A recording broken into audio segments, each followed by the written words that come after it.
तर अंबादास दानवेंकडून रवींद्र चव्हाणांचा गुभड असा उल्लेख करण्यात आलाय। संभाजीनगरमध्ये ठाकरेंच्या शिवसेनेचा महापौर होईल, विरोधकांनी स्वप्न पाहावी असं दानवेंनी म्हटलेलं आहे। तर एमआयएम भाजपची बी टीम आहे, चंद्रकांत खैरेंनी टीका केली।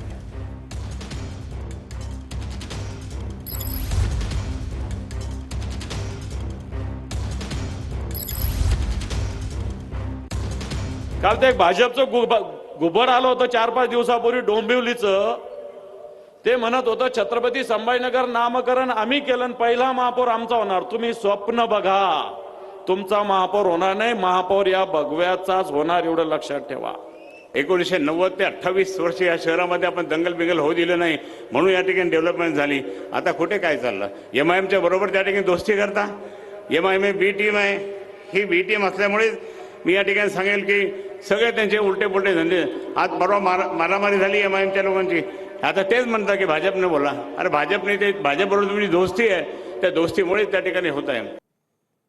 तर काँग्रेसच्या पत्रावर मंत्री चंद्रशेखर बावनकुळेंनी टीका केलेली आहे। लाडक्या बहिणींचा हप्ता रोखण्यासाठी काँग्रेसने निवडणूक आयोगाला पत्र लिहिल्याचा आरोप यावर चंद्रशेखर बावनकुळेंनी केला। लाडकी बहीण द्वेषाचा काँग्रेसचा क्रूर चेहरा उघड झाल्याचं बावनकुळेंनी म्हटलंय। नात्यात विष कालवणारी ही काँग्रेसची जहरी विचारधारा असल्याचं देखील बावनकुळेंनी म्हटलंय। काँग्रेसच्या पत्राचा मंत्री बावनकुळेंकडून निषेध करण्यात आला।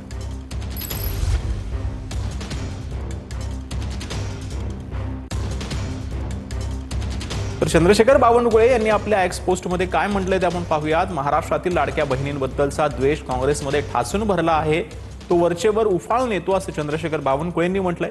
महायुती सरकारनं लाडकी बहीण योजना सुरू केली, त्यावेळी ही योजना बंद करा म्हणून काँग्रेस समर्थक हायकोर्टात गेले होते असं चंद्रशेखर बावनकुळेंनी म्हटलेलं आहे।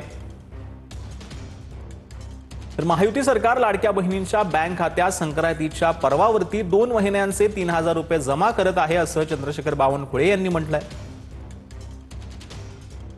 ही रक्कम लाडक्या बहिणींना देऊ नका म्हणून काँग्रेसनं महाराष्ट्र निवडणूक आयोगाला पत्र लिहिलं असल्याचं देखील यावेळेला बावनकुळेंनी म्हटलंय। तर आम्ही काँग्रेसचा विकृत कृतीचा निषेध करीत आहोत। काँग्रेसला या राज्यातील आमच्या माता भगिनींना भगिनी ज्या आहेत माता भगिनी त्या कधीही माफ करणार नाहीत असं बावनकुळेंनी म्हटलेलं आहे।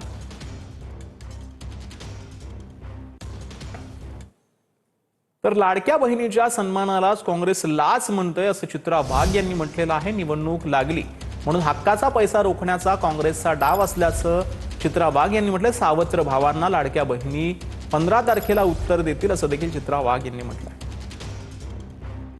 गरीब कष्टकरी बहिणींच्या खात्यात येणारे पैसे यांना जर सरकारी लाच वाटत असतील ना, तर यांच्या बुद्धीची कीव करावी लागेल। आणि यांनी आतापर्यंत काय दिलं हो लाडक्या बहिणींना? अहो, सत्ता असताना महिलांना ना सुरक्षा ना सन्मान यांना देता आला। निवडणूक लागली म्हणून लाडक्या बहिणींचा हप्ता थांबवायचा म्हणजे थेट बहिणींच्या पोटावर लात मारायचा काँग्रेसचा डाव आहे। ज्यांनी आयुष्यभर महिलांना फसवलं त्यांची आज बहिणीच्या सन्मानाची भाषा करायची केविलवाणी धडपड सुरू आहे।